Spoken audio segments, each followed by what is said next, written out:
অসমীয়া মহিলা সমাজক তেওঁ কি ক'ব বিচাৰিছে, এটা মিয়া সম্প্ৰদায় হৈ আজমল তেওঁ দাড়ি চুলি ৰাখি গোটেই অসমখন মানে এটা মিয়াৰ পৰ্যায়লৈ লৈ গৈছে।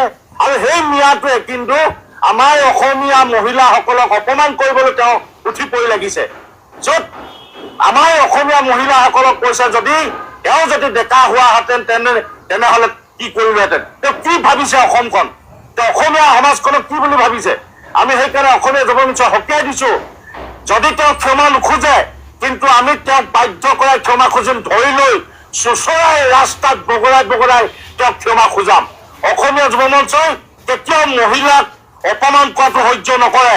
এতিয়া অসমৰ ৰাজনীতিত আমি দেখিছো এই বজৰুদ্দিন আজমল যি ব্যক্তি, এই ব্যক্তিটো অলপমান মানসিকভাৱে তেওঁ হেৰুৱাইছে, মানসিক অসুস্থ হৈ পৰিছে।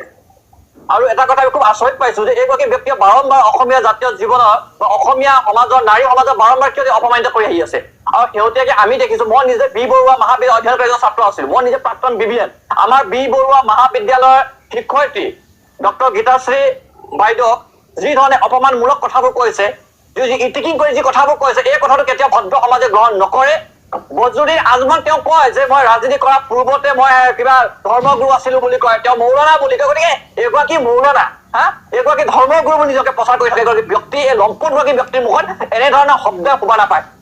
গতিকে আমি এই বিশেষ সমাজক আমি অনুৰোধ জনাইছো যে এইগৰাকী ব্যক্তিক আপোনালোকে মৌলানা বুলি ভাবিব নালাগে। এইগৰাকী মৌলানা হ'বই নোৱাৰে যি ব্যক্তিয়ে নাৰী সমাজক সদায় অপমান কৰি আহিছে। ইয়াতকে পূৰ্বতেও বজৰুদ্দিন আজমলে অসমীয়া জীয়ৰী বোৱাৰীসকলক বিভিন্ন কথাবোৰে তেওঁ অপমান কৰি আহিছে, এতিয়া পুনৰ এবাৰ কৈছে। গতিকে বজৰুদ্দিন আজমলক হিমন্ত বিশ্ব শৰ্মা ডাঙৰীয়াক আমি দাবী উত্থাপন কৰিছো যে হিমন্ত বিশ্ব ডাঙৰীয়া বাৰে বাৰে কি কয়, নাৰী সুৰক্ষাৰ কথা কয়, নাৰী সমাজৰ কথা কয়, নাৰী সমাজক আমি পৃথিৱীৰ মানুহৰ মাজত প্ৰতিষ্ঠা কৰিব লাগিব, নাৰী বা ছাত্ৰীসকলক আমি সুবিধাবোৰ প্ৰদান কৰি মেলি অসমীয়া জীয়ৰী অসমীয়া নাৰীসকলক দেশ বিদেশত গৈ তেওঁলোকে জিলিকাই তুলিব লাগে যি কথাবোৰ বাৰম্বাৰ কৈ থাকে। আজি এই অসমৰ জীয়ৰী ছোৱালী নাৰীসকলক ইটিকিং কৰি যি মন্তব্য আগবঢ়াইছে বজৰুদ্দিন আজমলে, এইগৰাকী বজৰুদ্দিন আজমলক হিমন্ত বিশ্ব শৰ্মা ডাঙৰীয়াই অতি শীঘ্ৰে আটক কৰা ব্যৱস্থা গ্ৰহণ কৰাব লাগিব।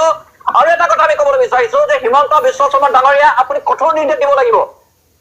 বিভিন্ন সময়ত আপুনি যে DGPক কঠোৰ মন্তব্য দেখিছো যে আমুকক এটেক কৰিব লাগে, কিবা কৰিব লাগে বুলি, আজি আপুনি এগৰাকী শিক্ষয়িত্ৰী সমাজ প্ৰতিষ্ঠিত এগৰাকী নাৰীৰ বিৰুদ্ধে কথা কোৱা বজৰুদ্দিন আজমলক আপুনি আটক কৰিব পাৰিবনে নাই, আপোনাৰ বুকুত দম আছে নে নাই, এই কথা আজি ছাত্ৰ মুক্তি আৰু কৃষক মুক্তি আমি আগ্ৰহেৰে বাট চাই আছো। আৰু এটা কথা কিন্তু স্পষ্ট, যদি বজৰুদ্দিন আজমলক হিমন্ত বিশ্ব শৰ্মা চৰকাৰে আটক কৰি যদি কাৰাগাৰত প্ৰেৰণ কৰিব নোৱাৰে, তেতিয়াহ'লে হিমন্ত বিশ্ব শৰ্মা আৰু বজৰুদ্দিন আজমলৰ মাজত ইলু চলি আছে বুলি আমি ভাবিবলৈ বাধ্য হ'ম। আৰু বজৰুদ্দিন আজমল হিমন্ত বিশ্ব শৰ্মাৰ বুকুৰ কুটুম হয় বুলি আমি ভাবিবলৈ বাধ্য হ'ম। কিন্তু বজৰুদ্দিন আজমলৰ এই যি মন্তব্য, যি ইটিকিং কৰা মন্তব্য, যি নেগলিজেন্সি যি মন্তব্য নাৰী সমাজৰ প্ৰতি, ইয়াক আমি ধিক্কাৰ জনাইছো, গৰিহণা জনাইছো।